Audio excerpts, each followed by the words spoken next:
9 வருடங்களுக்கு அப்புறமா மாரமாடி அந்தோனியார் கோயிலுக்கு வந்திருக்கோம். எனக்கு 3 பெண் பிள்ளைங்கள்.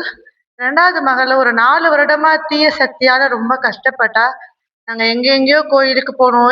நெறைய இடங்களுக்கு போயி அவளுக்காக நெறைய செலவுகள் செஞ்சோம். மருத்துவ ரீதியாவும் சரி, அவங்க எங்கெங்க யார் யார் என்னென்ன சொன்னாங்களோ எல்லா இடத்துக்கும் போய் அவளுக்காக நாங்க பிரார்த்தனை வச்சோம். யார் யார் என்னென்ன சொன்னாங்களோ எல்லாத்தையுமே நானு செஞ்சேன் என் பிள்ளைக்காக.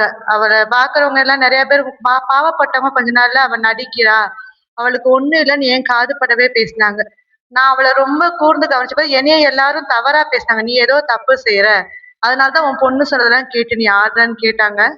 ரொம்ப கவலையோட நான் இந்த மாரமடி திருவிழாவுக்கு நைட்டு ரொம்ப அவசரமா ஒரு நெருக்கடியான சூழ்நிலை நைட்டு 9 மணிக்கு தான் இங்க வந்து ஐயாவ பார்க்க வந்தோம்.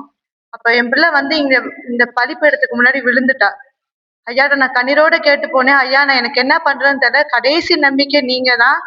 அதனால நான் கண்டிப்பா இங்க நான் வருவேன். என் பிள்ளைக்கு நீங்க சுகத்த குடுக்கணும். இத கடைசி நம்பிக்கையா வச்சுட்டு போறேன்." நாங்க கண்ணீரோட குடும்பத்தோட வந்தோம். ஆனா இந்த 40 நாள்ல மறுபடியும் ஐயா எங்கள இந்த இடத்துக்கு கூட்டு வந்திருக்காரு. இன்னைக்கு என் பொண்ணு ரொம்ப நல்ல சுகத்தோட, பலத்தோட இருக்கா.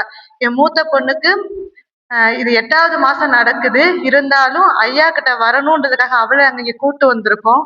அதே மாரி என் குடும்பத்துல நெறைய பிரச்சனைகள், பாடுகள் 25 நாளா வீட்ல யாருமே இரவும் பகலும் தூங்காம அந்த குழந்தைய பார்த்துக்கிட்டே இருந்தோம். ஆனா ஐயா நாங்க வேண்டிக்கிட்டோம், இங்க நாங்க வரணும் ஐயான்னு. எல்லாரும் சொன்னாங்க, "ஏதாவது ஒரு கோயில்ல போய் அந்த 2 நாள் அந்த பிள்ளைய அங்க விட்டுருங்க.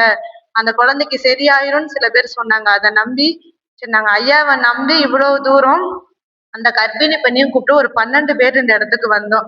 ஐயா எங்களுக்கு பெரிய அற்புதத்த செஞ்சு இன்னைக்கு ரொம்ப மன நிறைவோட நாங்க முந்தா நேத்து நைட் இங்க வந்தோம். இன்னுமே இந்த இடத்த விட்டு போகிறதுக்கு எங்களுக்கு மனசு இல்ல. ஐயா எங்களுக்கு அவ்வளவு பெரிய அற்புதத்த செஞ்சிருக்காரு. இன்னும் நெறைய வேண்டுதலோட வந்திருக்கோம். எங்க பாப்பா சுகப்பிரசவத்திற்காக கேட்டு வந்திருக்கோம்.